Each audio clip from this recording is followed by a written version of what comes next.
I just received the ND8 filter from DJI, finally. And let me say that you definitely need an ND filter with the Phantom 4 Pro.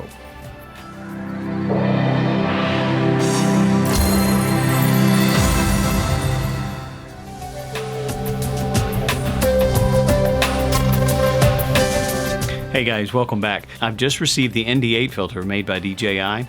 I'm pretty excited about this, so I was lucky tonight because there was some decent light, decent sun, so I went out and did some tests, and I think you'll be pretty impressed with what I was able to find tonight. You're definitely going to need an ND filter. You know, even though the Phantom 4 Pro has an adjustable aperture that we can go up to f11 that can block a lot of that light, I found tonight that an ND8 is absolutely necessary.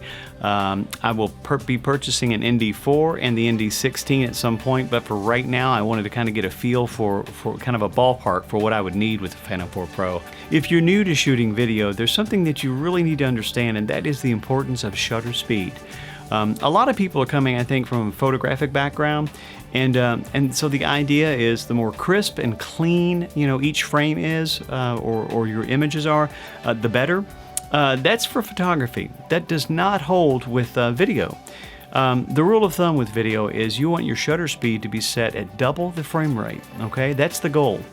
So if you're shooting 24 or 25 frames per second, your shutter speed should be at 50. You can go as high as 100, but you really want to stay around that 50 mark. Same thing if you're shooting 60 frames per second, you want your shutter speed to be 120.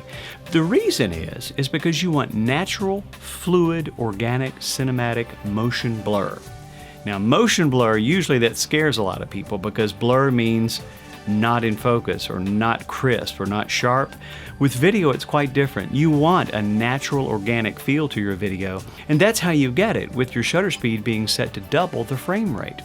Let's take a look at some examples. To get a proper exposure in the shot, the shutter speed had to be at almost 1,000. I believe it was 800 to 1,000, which is way too fast, but the shutter speed had to be that fast to block enough light in because it was so bright without an ND filter. Now notice the motion as I'm flying along here, especially down below close to the bottom of the frame.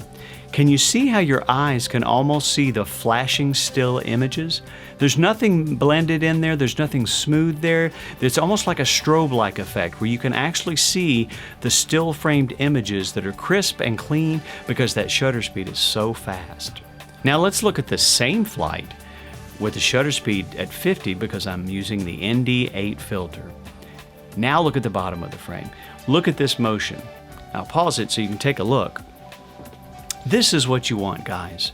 This is natural, organic, smooth motion blur. A very cinematic look, a very cinematic feel. You see how fluid that is, how smooth that is as we're flying along.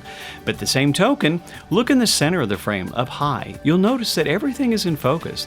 You know, just because you're shooting at a slower shutter speed doesn't mean things are going to be out of focus, but there will be motion blur where it's applicable, you know? So this creates a much more beautiful, fluid shot rather than shots that are shot with a shutter speed that are way too high. And this is the precise reason that you never want to shoot with an automatic mode, because set on auto, it will raise that shutter speed up to 1,000, 1,500, you know, to compensate for all that light that's coming in the camera so you get a proper exposure. And this is what happens. You get this really choppy, almost strobe-like effect to your footage. The reverse of that, you know, you don't have this beautiful, organic, smooth motion. I hope this video has helped. If you're new, please subscribe and give me a like if you don't mind. And don't forget to hit the little bell next to the subscribe if you want to be notified when I upload new videos. That's all I've got. I hope to talk to you guys very soon, and have a great day.